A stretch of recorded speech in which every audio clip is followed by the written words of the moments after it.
Olá, pessoal. Tudo ok com vocês aí? Bem, esse vídeo, essa videoaula, ela tem por finalidade, né, substituir, ou sei lá, acrescentar, suplementar a aula de arbitragem que foi disponibilizada para vocês, cujo áudio não estava de boa qualidade. Foi uma das nossas primeiras aulas, tivemos problemas técnicos com o áudio, então esse assunto é apenas para substituir, né, aquela aula anterior que tivemos, que vivenciamos esses problemas técnicos. Então, eu vou falar um pouco hoje da arbitragem como meio de solução dos conflitos.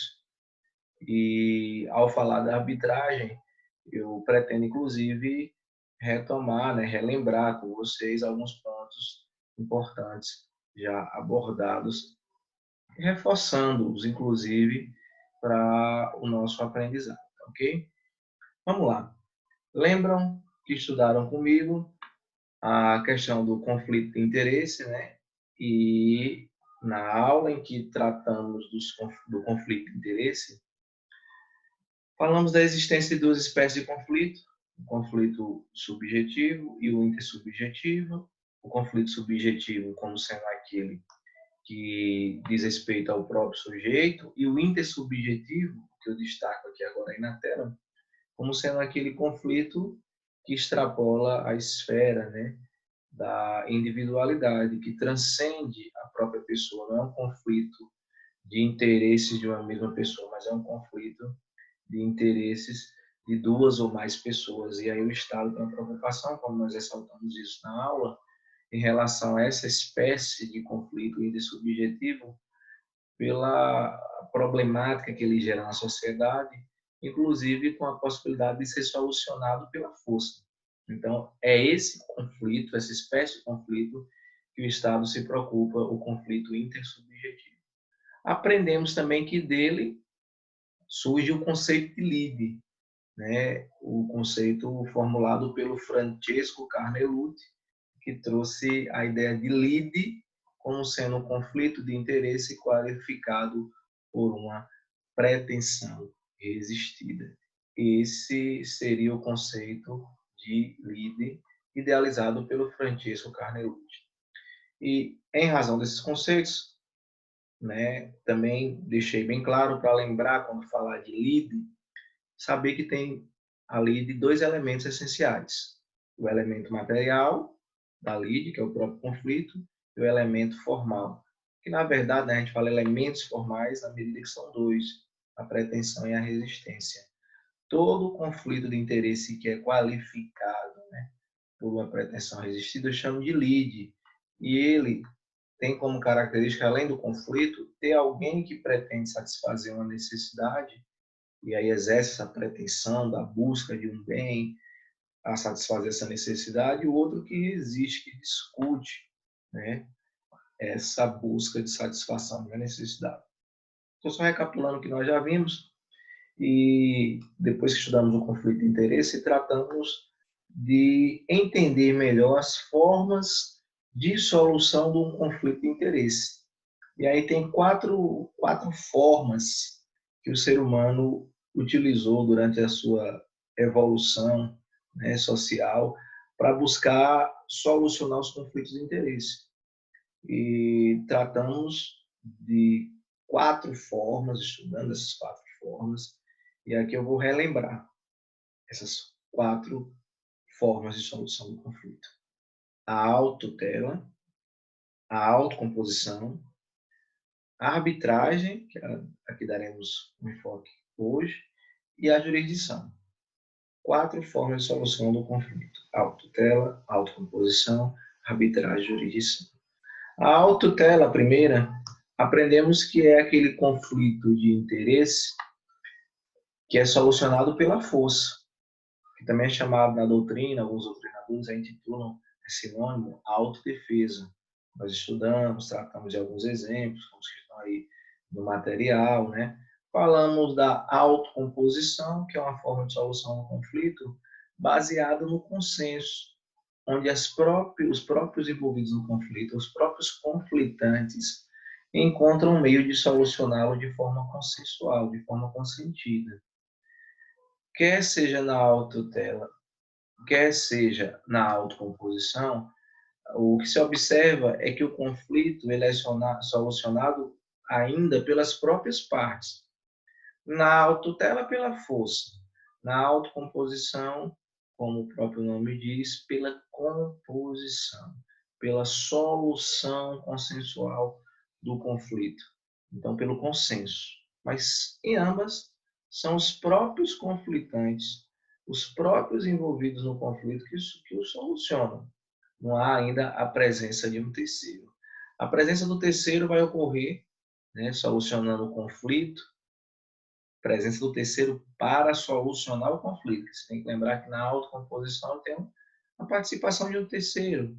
Às vezes, quando eu tenho a mediação e a conciliação, o mediador e o conciliador são esses terceiros que participam da mediação, respectivamente da conciliação. Mas eles participam para facilitar a autocomposição e não para decidir o conflito, julgar o conflito. Isso não ocorre. O conciliador e o mediador não impõem nenhuma espécie de solução. Eles facilitam que os próprios litigantes eles deem uma solução ao conflito, tá bom? Quer seja na autocomposição pela renúncia, quer seja pela submissão ou pela transação. Na arbitragem, não. Na arbitragem, você já vai ter aí, né, a figura de um terceiro. A arbitragem tem a figura de um terceiro, esse terceiro que a gente chama aí de árbitro, né?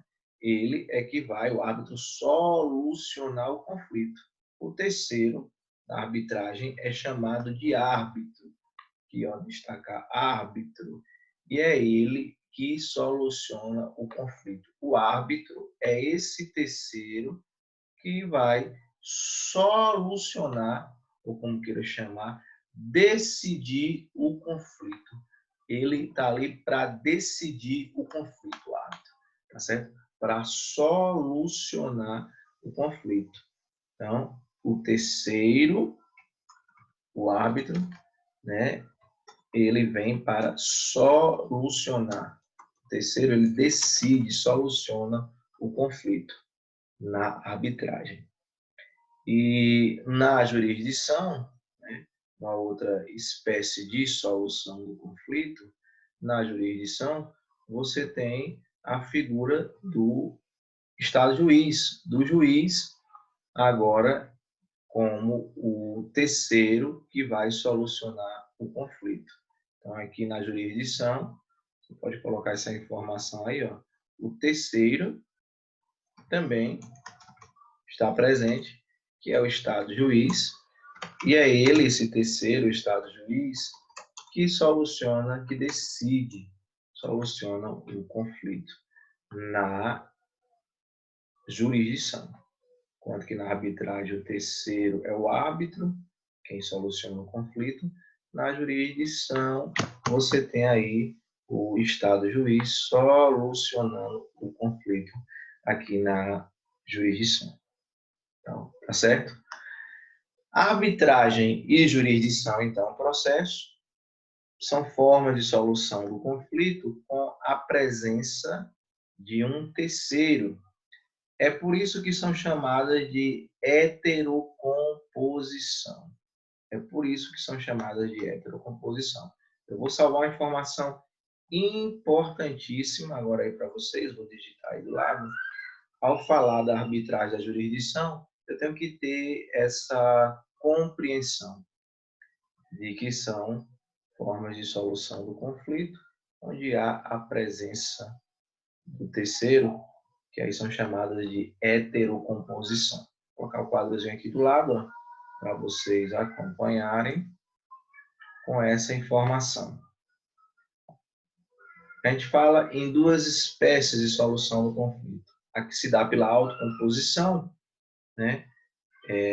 Onde eu tenho ali, né, a renúncia, a submissão, a transação, onde a solução do conflito ela é realizada pelos próprios conflitantes, de forma consensual. É por isso que tem esse prefixo aí, né, do auto. Na autocomposição você encontra esse prefixo auto, porque são as próprias partes, aqui, ó, auto, que solucionam o conflito. Por outro lado, na heterocomposição, hétero, aqui a palavra, com esse, né, prefixo aí na palavra, hétero é porque tem um terceiro.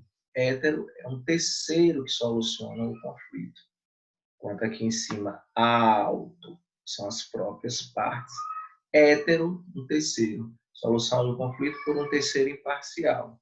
Então, as duas formas de heterocomposição que existem são somente a arbitragem e a jurisdição, na medida em que elas sim possuem um terceiro que decide de forma imparcial o conflito. Na arbitragem, o árbitro. Na jurisdição, o Estado jurídico. Então, se eu perguntar para vocês, de repente, olha só, o que é a autocomposição? É aquela forma de solução do conflito onde os próprios conflitantes solucionam ali de forma consensual. Se eu perguntar o que é heterocomposição, é aquela espécie de solução do conflito onde a lide ela é solucionada por um terceiro imparcial. Se eu perguntar quais são as duas espécies de heterocomposição, você tem aí a arbitragem e a jurisdição, tá bom? Então, a gente vai falar um pouco de arbitragem, essa forma de solução do conflito, onde você tem o árbitro, né, a figura do árbitro, que a ele é atribuído um caso concreto para ele solucionar de forma imparcial.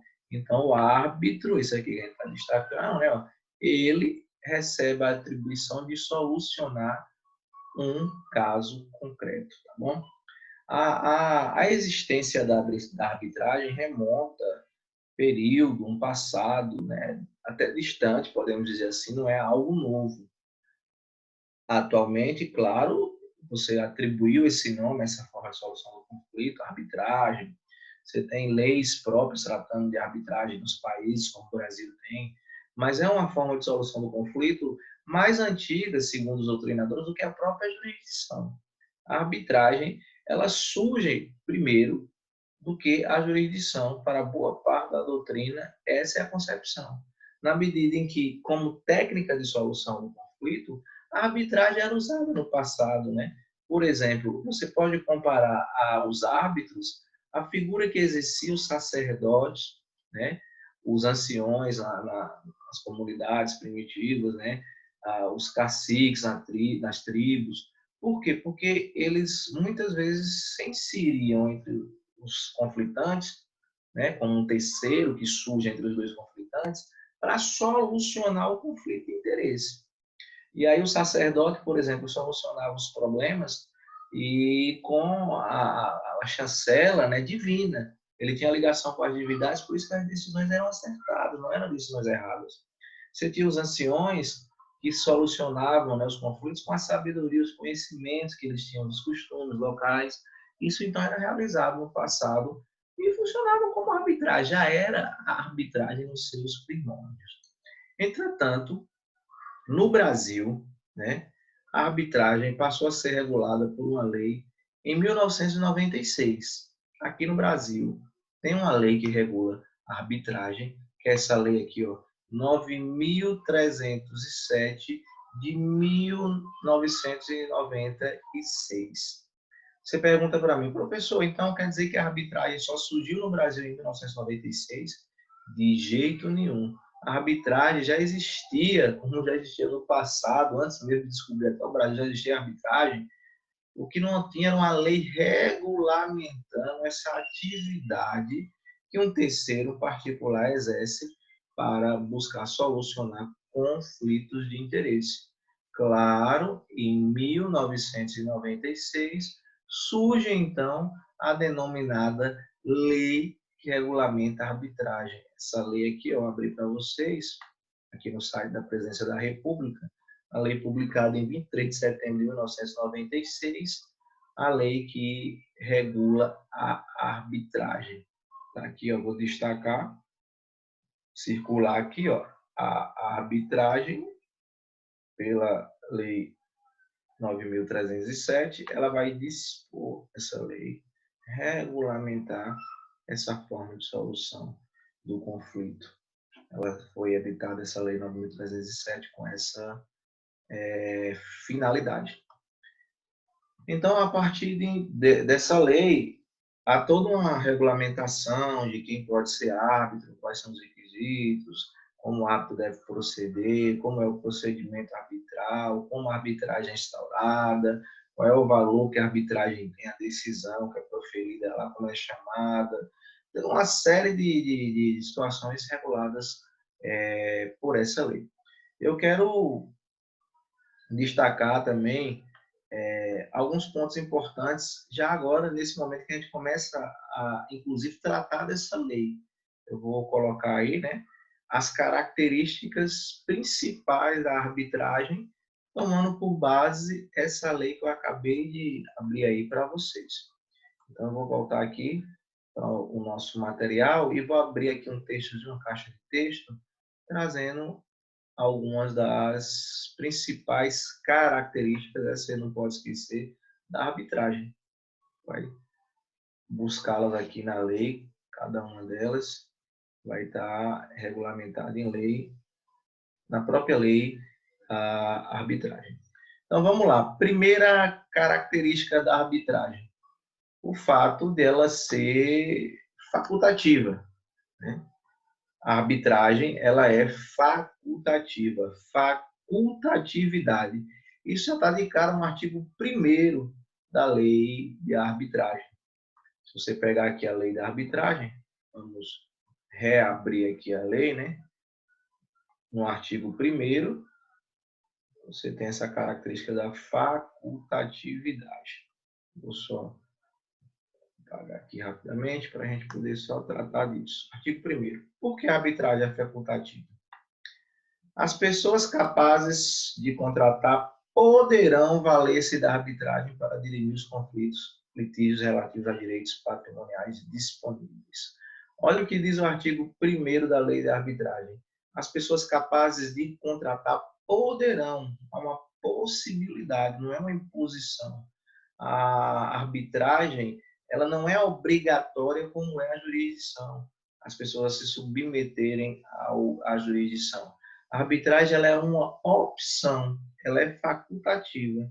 Então, as pessoas podem eleger a arbitragem para solucionar o conflito de interesse que possuem. Então, ela tem essa característica aí da facultatividade. Abrindo novamente a caixa aqui, qual seria a segunda característica? Imparcialidade. Ora, esse terceiro que soluciona o conflito, o árbitro, ele tem que ser imparcial. Isso está aqui na lei da arbitragem, no artigo 13, parágrafo 6º da lei da arbitragem, você vai encontrar essa informação. Então, vou descer rapidamente aqui no artigo 13, falando da imparcialidade. Ó, esse artigo 13 diz o seguinte, você vê que é o capítulo que trata dos árbitros. Pode ser árbitro qualquer pessoa capaz e que tenha confiança das partes. Então, já até nos traz uma informação dos requisitos para ser árbitro. Qual é o requisito? Qualquer pessoa capaz. Qualquer pessoa que esteja no gozo da sua capacidade e que tenha confiança das partes podem ser árbitros. Mas o árbitro tem que ter características específicas e uma delas é a imparcialidade, conforme esse artigo 13, parágrafo 6º aqui, ó. Imparcialidade. O parágrafo 6º diz o seguinte: no desempenho da sua função, o árbitro deve proceder com imparcialidade, independência, competência, diligência e discrição. Tem várias características aí, né, que o árbitro precisa possuir: independência, competência, diligência. Mas a gente está destacando nesse momento a característica da imparcialidade. E essa imparcialidade, ela é aquela ideia do árbitro manter-se equidistante das partes. Ele não está envolvido com um conflito de interesse. Para que ele possa julgar um processo arbitral, o árbitro não pode ter grau de parentesco, né? Conforme a lei dispõe, até o 3º grau.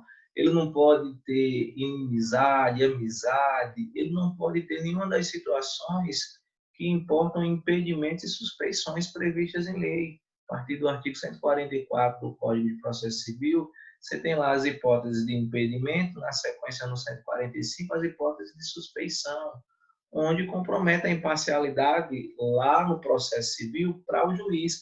Mas aquelas mesmas regras de imparcialidade valem para o árbitro, porque o árbitro tem que manter essa equidistância, uma distância igual das partes. Imparcialidade, gente, quer dizer equidistância. Estou digitando aqui para vocês irem acompanhando. Imparcialidade significa manter a equidistância, uma distância igual das partes. Não estar envolvido ou ter interesse na solução do conflito em favor de uma ou de outra parte conflitante. Então, temos aí essa segunda característica da arbitragem, que é a imparcialidade. Então, citamos aí a facultatividade, a imparcialidade, e agora vamos falar de uma terceira característica, a confidencialidade. As duas primeiras características que eu falei, a primeira, facultatividade, ela é exclusiva da arbitragem. Eu não identifico essa mesma característica na jurisdição, na medida em que a jurisdição vigora o contrário, a obrigatoriedade, a imperatividade. Diferente da arbitragem, se você não solucionou o seu conflito por meio da arbitragem, você é obrigado a se submeter à jurisdição, conforme a solução do conflito. Não houve autocomposição. Não é hipótese, ou as partes não quiserem se submeter à arbitragem, a jurisdição ela é obrigatória. A facultatividade é a característica então, exclusiva da arbitragem. Imparcialidade, como eu acabei de falar, também é prevista para o Estado juiz na jurisdição. Então, é uma característica que não é só da arbitragem exclusiva, tem na jurisdição também. Confidencialidade, a terceira agora. Aí sim, característica própria da arbitragem. Como regra, a arbitragem ela pode ter essa confidencialidade. Está lá no artigo 189, inciso 4, por exemplo, falando disso do Código de Processo Civil. Se você abrir o Código de Processo Civil, lá no artigo 189, inciso 4, você irá encontrar essa informação. Vou abrir aqui o artigo 189. Então, é uma característica própria da arbitragem, ela ter o sigilo, a confidencialidade. Na jurisdição, a regra é o contrário, como nós estudaremos na segunda unidade, os princípios constitucionais do processo. Você vai ver conosco que a publicidade é um dos princípios processuais constitucionais, está lá no artigo 5º, quando fala que os atos processuais são públicos, salvo exigir o interesse social, a defesa da intimidade, mas, em regra, eles são públicos. É por isso que você, como um estudante ou como qualquer cidadão, pode acompanhar uma audiência, entrar na sala de audiência, assistir a audiência, visualizar o que está no processo, como regra, porque ele é público, a não ser que ele esteja enquadrado em uma situação excepcional de sigilo, de confidencialidade. Mas na jurisdição, a regra é a publicidade, a confidencialidade, o segredo de justiça, sinônimo, né?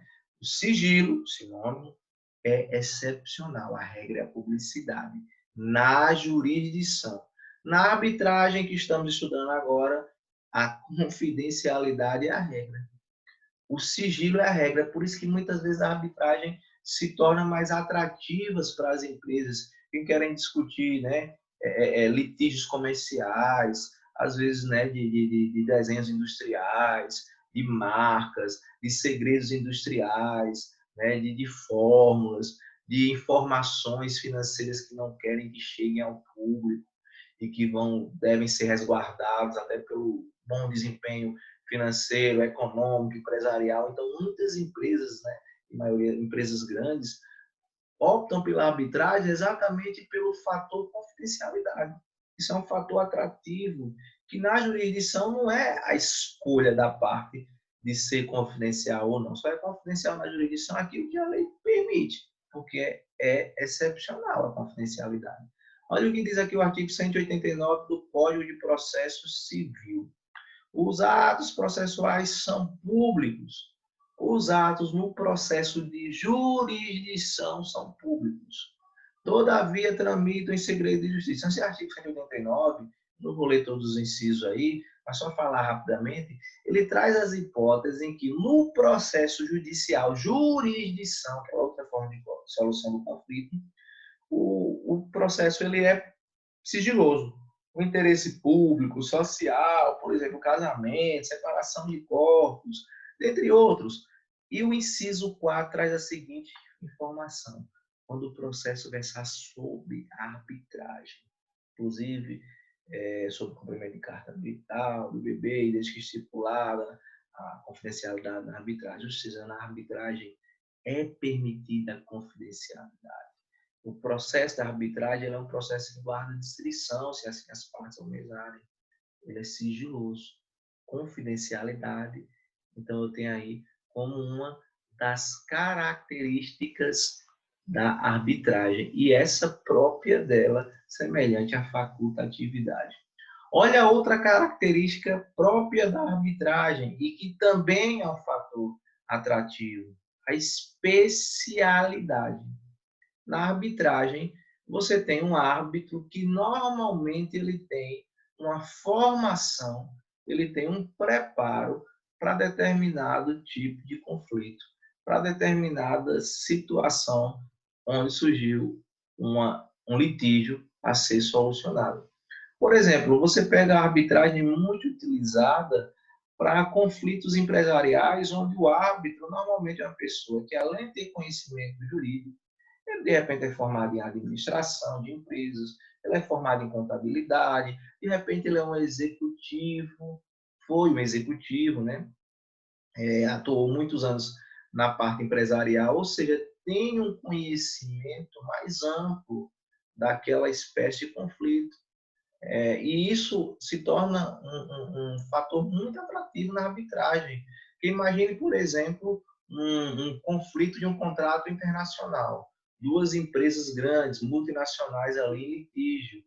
Ora, tratando de um contrato internacional, o que é mais plausível de ter uma solução mais adequada? A jurisdição, onde o juiz tem uma formação, na maioria das vezes, somente jurídica, ou o árbitro, que além de repente ter conhecimento jurídico, ele foi executivo, atuou em várias multinacionais, não pode naquela, né? Ali para não quebrar a imparcialidade. Mas é uma pessoa que tem vasta experiência na parte, né, comercial, inclusive internacional. É lógico que essa pessoa trará uma solução do conflito muito mais adequada. Então, há essa vantagem de se escolher árbitros que tenham especialidade naquela espécie de litígio. O juiz, na jurisdição, por não ter especialidade, ele se socorre de quê? De peritos. Um contador que tem formação em ciências contábeis para fazer cálculos, né? Um médico legista que tem um vasto conhecimento na área médica, na área legista, um intérprete, né? Um economista, um administrador, às vezes ele precisa de um parecer, o laudo pericial, para lhe dar um suporte em determinadas situações que ele não domina, que não é a especialidade. É por isso que existe o perito judicial. Mas uma coisa é você se basear no laudo pericial, e outra coisa é o julgador, o árbitro, na arbitragem, ele mesmo ser perito, ele mesmo ter conhecimento técnico suficiente naquela abordagem para solucionar o conflito. A arbitragem tem essa vantagem da especialidade. Outra vantagem, a quarta característica que a gente vai falar agora, né? Quinta, na verdade, depois da especialidade, vem a celeridade. Outra característica extremamente vantajosa para a arbitragem. A rapidez com que os conflitos são solucionados na arbitragem, notadamente porque a arbitragem ela não permite recursos. Não há recurso da decisão proferida na arbitragem. Já adiantando aqui um pouco, a gente vai falar da sentença arbitral, a decisão que o árbitro toma ao solucionar o conflito na arbitragem, também é chamada de sentença. Só que não é a sentença judicial, é a sentença arbitral. Então, a rapidez com que essa sentença sai é uma das características da arbitragem. E dessa sentença não cabe recurso, não existe o duplo grau de jurisdição. A possibilidade de reanálise, de revisão da decisão do árbitro na arbitragem. Isso você encontra também, né, previsão nos artigos 18 e 23 dessa celeridade na lei da arbitragem. Eu vou abrir novamente aqui a lei e vamos dar um passeio lá nos artigos 18 e 23 da lei da arbitragem. Artigo 18. Primeiro fala que o árbitro é juiz de fato e de direito. Né? Por isso que, às vezes, até utiliza esse argumento, que o árbitro faz a mesma função do juiz para dizer que a arbitragem tem natureza jurídica de jurisdição. Seria uma espécie de jurisdição. Né? E, dentre outros argumentos, um forte é esse. A própria lei diz que o árbitro é juiz de direito e de fato na arbitragem. E ele prolata a sentença. A sentença que ele profere, aí o que nos interessa para falar da celeridade, não fica sujeita a recurso ou homologação pelo Poder Judiciário.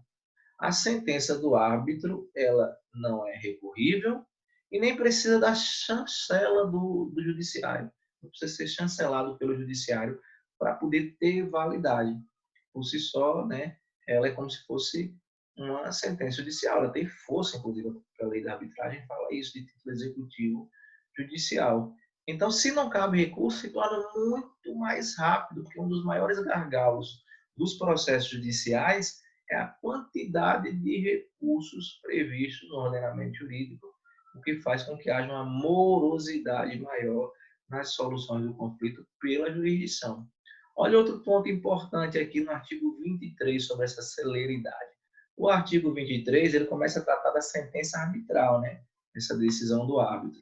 E aí, no início, ele fala o seguinte: a sentença arbitral será proferida no prazo estipulados pelas partes. Nada tendo sido convencionado, o prazo para apresentação da sentença é de 6 meses, contado da instituição da arbitragem ou da substituição do árbitro. Olha que, entre aspas, loucura, né? Se comparado ao processo judicial. São as partes, os conflitantes, que, ao escolher a arbitragem, estipulam, se eles quiserem, o prazo para a sentença sair. Olha, se fosse assim na jurisdição, né? Não dá para ser porque tem uma série de formalidades a serem observadas no processo judicial. Não há essa possibilidade do autor e réu no processo judicial escolher o prazo, definir o prazo, estipular o prazo para prolação de sentença judicial. Isso não é permitido, na arbitragem é. As partes podem convencionar, e se elas não houverem convencionado nada, diz aí o artigo 23 que a sentença deve sair até 6 meses. Muito célere, muito rápido, essa solução do conflito pela arbitragem. Outra característica aí, né? A gente acabou de tratar a celeridade. Mas não é só isso. A arbitragem também tem a característica de só envolver conflitos quando houver pessoa capaz, então só pode escolher a arbitragem quem goza da sua capacidade, pessoa capaz, e para tratar também de direitos patrimoniais disponíveis, para tratar de direitos patrimoniais disponíveis e tem que ser pessoa capaz. Está dizendo aqui, ó, essas duas características. Que ambas estão no artigo 1º. Pessoa capaz, direitos patrimoniais disponíveis. Voltando à lei da arbitragem, vamos abrir esse artigo 1º, mais uma vez, e conferir essas informações. Artigo 1º. As pessoas capazes de contratar poderão valer-se da arbitragem. Então, tem que ser pessoa que gosta da capacidade de contratar, que esteja com a sua plena capacidade civil para utilizar a arbitragem como forma de solução do conflito. E não é todo o conflito que pode ser solucionado pela arbitragem. Somente aqueles conflitos que envolvam direitos patrimoniais disponíveis, semelhante à autocomposição, né? A autocomposição só pode tratar de situações que envolvam direitos disponíveis. Na arbitragem, a mesma coisa. Além de ser direito disponível, tem que ser direito de cunho patrimonial. Direitos patrimoniais disponíveis. Ainda sobre a arbitragem, quero citar, dentro dessa parte de características, quero citar outra característica aqui da arbitragem. Deixa eu pegar aqui para apagar o que eu coloquei, que nada tem a ver com o que a gente está falando. Pronto. A arbitragem tem outras características. Qual é essa característica última? Julgamento por equidade. Isso está no artigo 2º da lei da arbitragem. A arbitragem traz a possibilidade de julgamento por equidade. Eu falei disso para você, julgamento por equidade, quando também tratamos da jurisdição voluntária. Então, esse artigo 2º, ele vai trazer essa ideia da lei da arbitragem, né, do julgamento por equidade. E o que é que ele diz? A arbitragem poderá ser de direito ou de equidade a critério das partes, a escolha das partes. Professor, o que é julgamento de direito? Ora, julgamento de direito é aquele que ocorre como regra na jurisdição. O julgador, ou seja, o Estado juiz da jurisdição, ele só pode solucionar o conflito, como regra, utilizando as normas jurídicas. Ele deve basear a solução dos conflitos pela tipicidade estrita, a atuação do direito objetivo, das normas jurídicas, para solucionar o conflito. Não é dado a ele solucionar o conflito por conveniência e oportunidade, como faz, por exemplo, o administrador na gestão da coisa pública, no direito administrativo, por exemplo, você estuda aqueles atos administrativos discricionários, para diferenciar dos vinculados, e no ato discricionário você aprende que o administrador age com uma certa flexibilidade, ele tem uma certa margem de liberdade consubstanciada na oportunidade e conveniência. Na jurisdição, o juiz não julga por oportunidade e conveniência, ele julga conforme as leis, é a regra, a tipicidade estrita, julgamento de direito. Excepcionalmente, a lei autoriza, como na jurisdição voluntária, o Estado juiz julgar por equidade, por conveniência e oportunidade. Utilizar critérios para solucionar o conflito que não sejam os legais. Aí eu estou diante do julgamento por equidade, onde o juiz dá uma solução que entende a mais justa, né? Perdão, o árbitro, que está falando da arbitragem, o árbitro dá uma solução que ele entende mais justa, e às vezes até uma solução que não é aquela disciplinada em lei, não é aquela que a lei prevê, e é a que ele entende mais justo, mais conveniente, mais oportuna. É possível isso na arbitragem, diferente da jurisdição, denominado julgamento por equidade. Ok? Fica essas características aí, então, importantíssimas para a arbitragem. Quem não anotou, vou aqui, ó, colocar novamente.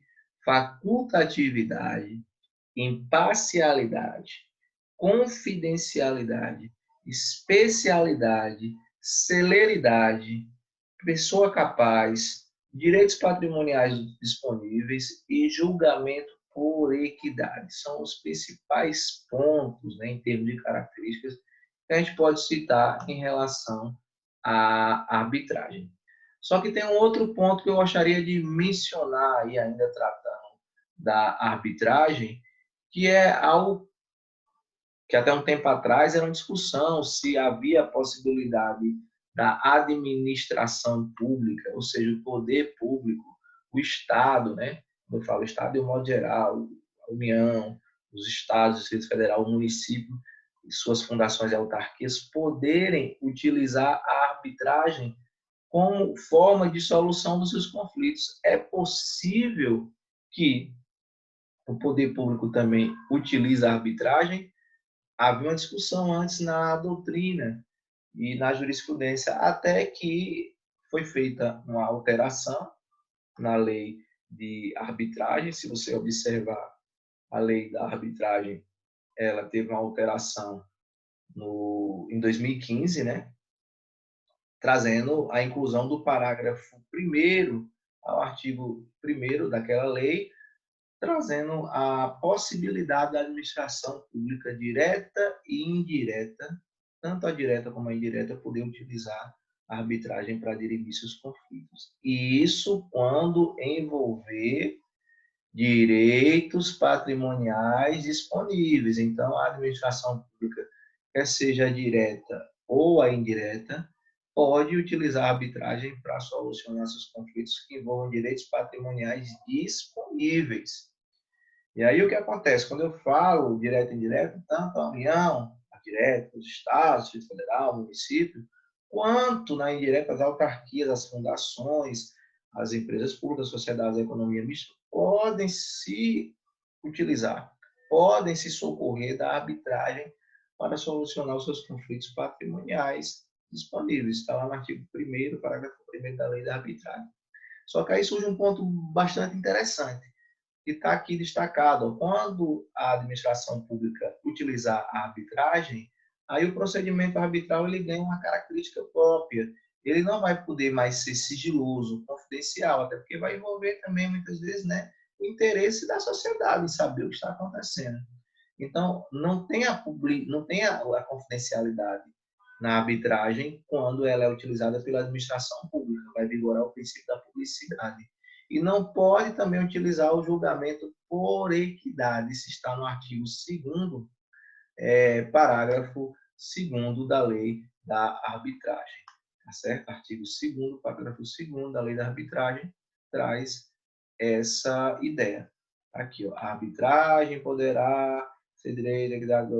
Agora, quando você tiver a arbitragem com a administração pública, parágrafo 3º, a arbitragem que envolva a administração pública será sempre de direito e respeitará o princípio da publicidade. Então, teve a administração pública utilizando a arbitragem, esse processo arbitral tem que ser público e não pode ser utilizado o julgamento por equidade, só pode ser utilizado o julgamento de direito. Tá bom, pessoal? Vamos adiantar aqui o nosso conteúdo de arbitragem, falando agora da denominada convenção de arbitragem. Convenção de arbitragem. Ou seja, o instrumento pelo qual é instaurada a arbitragem. Eu falei que a arbitragem pode ser escolhida como uma forma de solução do conflito pelas partes, mas como é que é dada essa escolha? Através de algo que a gente chama de convenção de arbitragem. Convenção de arbitragem seria, então, o instrumento pela qual a arbitragem é escolhida, é definida como uma forma de solução do conflito. Então, ao escolher a arbitragem como forma de solução do conflito, isso se materializa através do instrumento que a gente chama de convenção de arbitragem. E esse gênero, convenção de arbitragem, esse instrumento, se subdivide em duas espécies: a cláusula compromissória e o compromisso arbitral. Tá bom? A previsão dessas hipóteses também está lá na lei de arbitragem. Se a gente pegar aqui a lei de arbitragem lá para o artigo 4º da lei, vai estar falando disso. Ó. Artigo 3º em diante, vamos botar aqui do artigo 3º em diante. Deixa eu utilizar o apagador para não atrapalhar aqui, pronto. Artigo 3º, ele fala dessa convenção de arbitragem. As partes interessadas podem submeter, mais uma vez falando da facultatividade, né? Podem, não obrigar, submeter a solução dos seus litígios ao juízo arbitral, mediante a denominada convenção de arbitragem, assim entendida como a cláusula compromissória e o compromisso arbitral. A convenção de arbitragem, ou é cláusula compromissória ou é um compromisso arbitral. O que seria a cláusula compromissória? Seria aquela convenção através do qual as partes, em um contrato, ou seja, se dá nas hipóteses de negócios jurídicos de contrato, as partes se comprometem a submeter à arbitragem os litígios que possam vir a surgir relativamente a tal contrato, ou seja, Quando eu falo em cláusula compromissória, eu tenho que lembrar que ela só ocorre em contratos, por isso que é o nome cláusula, né? Cláusula só tem contrato. E traz aquela hipótese em que as partes escolhem a arbitragem como uma precaução. Ainda nem existe conflito, não há conflito quando eu utilizo a cláusula compromissória. Conflitos que ainda irão surgir, se surgirem, se eventuais conflitos surgirem, essa cláusula no contrato traz a previsão da arbitragem ser utilizada como forma de solução do conflito. Aí é importante vocês lerem esse artigo 4º completo, né? O parágrafo 1º, 2º, que fala que a cláusula compromissória deve ser estipulada por escrito, podendo estar no próprio contrato, como uma cláusula, um documento apartado, a que ela se refira, as situações do contrato de adesão, né, aqueles contratos firmados nas relações de consumo, que só terá eficácia se o aderente tomar ciência, tomar iniciativa, né, o próprio aderente, o consumidor, de instituir a arbitragem, ou concordar expressamente com essa instituição por um documento expresso, né, escrito, anexo, em negrito, ou com assinatura específica para a cláusula, contrato de adesão, escolhendo a arbitragem, né? Já para não ter uma violação ao direito do consumidor nas hipóteses do contrato de adesão. Isso aí tem que ficar bem claro a escolha da arbitragem. Mas aí você tem a cláusula compromissória como a hipótese de escolha da arbitragem quando sequer há conflito. Está aqui essa informação. Cláusula compromissória, segundo o artigo 4º, ela ocorre em contrato e o litígio ainda nem existe. O compromisso arbitral é a escolha da arbitragem como fórmula de solução do conflito, é aquela espécie de convenção, né, de arbitragem, onde já há conflito, já há litígio, e ela pode ocorrer se já tem um processo em curso, aí ela é chamada de compromisso arbitral, né, judicial, ou pode ser ainda quando não tem nem processo em curso, que é a hipótese de compromisso arbitral extrajudicial. Então, o compromisso arbitral pode ser judicial ou extrajudicial. E está previsto lá no artigo 9 da mesma lei da arbitragem, a lei 9.307. A gente vai descer rapidinho aqui, ó, artigo 9 aqui. O compromisso arbitral é a convenção através das quais as partes submetem o litígio. Submetem o litígio, ou seja, já tem conflito. Ela ocorre quando já há conflito. Então, as partes submetem aquele litígio à arbitragem de uma ou mais pessoas, podendo ser judicial ou extrajudicial. Quando o compromisso arbitral é judicial, ele celebra-se por termo nos autos. É colocada essa observação no processo, perante o juiz ou tribunal, né, onde está correndo, tramitando a ação, dizendo que as partes decidiram levar aquela solução para arbitragem. Já tem um processo judicial, é permitido isso, professor, e durante esse processo as partes escolheram a arbitragem. A jurisdição não vai se importar, não, é um processo a menos.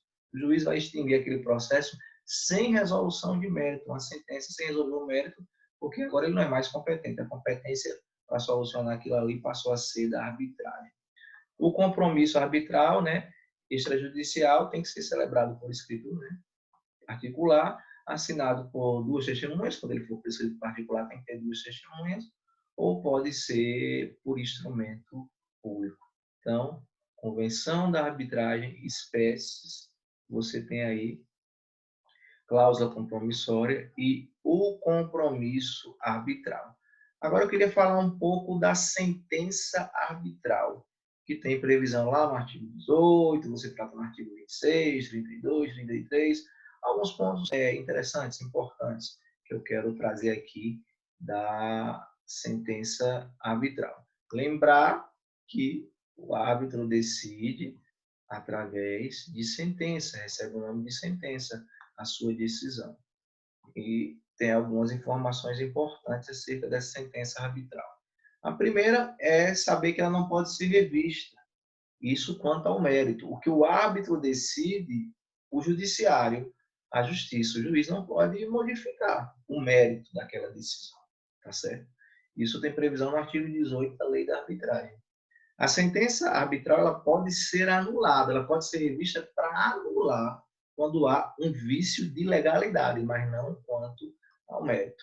Vamos ver esses pontos no artigo 18, no artigo 26, 32 e 33 da Lei de Arbitragem. Vamos primeiro para o artigo 18. Vou descer aqui rapidinho. Artigo 18 da Lei da Arbitragem. Ó, o árbitro é juiz de fato e direito, a gente já viu anteriormente esse artigo, e a sentença que proferir não fica sujeita a recurso. Então, e nem a homologação do Poder Judiciário. Então, não tem como o Judiciário rever isso, não cabe nem recurso na própria arbitragem, nem na jurisdição. Mas a sentença arbitral, assim como a sentença judicial, tem alguns requisitos que ela tem que observar para ela ter validade, e são semelhantes, inclusive, os requisitos da sentença arbitral ao da sentença judicial.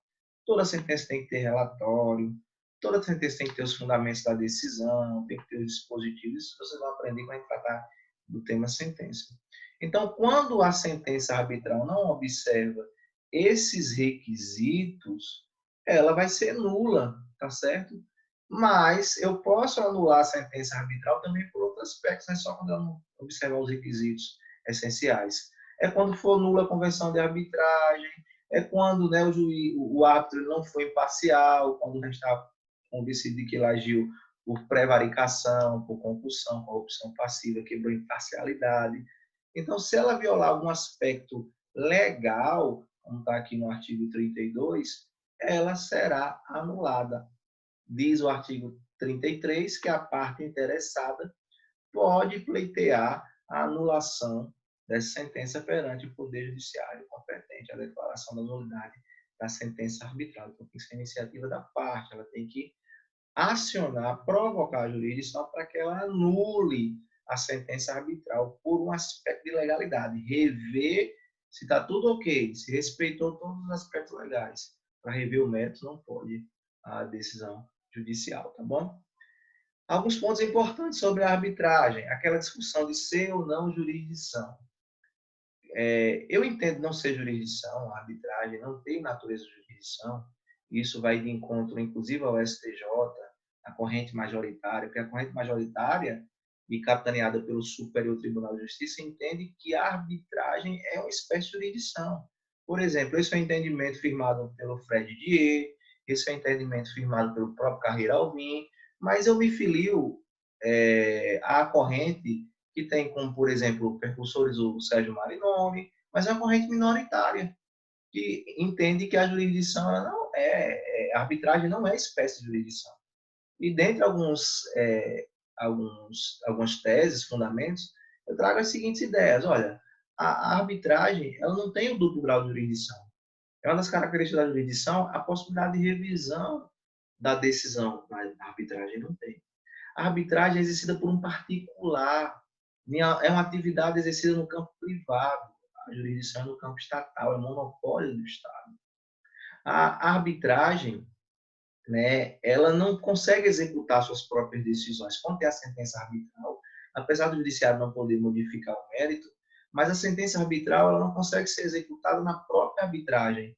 Se a parte que perdeu não cumprir espontaneamente, é necessário provocar o Estado de jurisdição para executar, ou seja, a arbitragem não tem um execúcio, que é um dos elementos essenciais da jurisdição.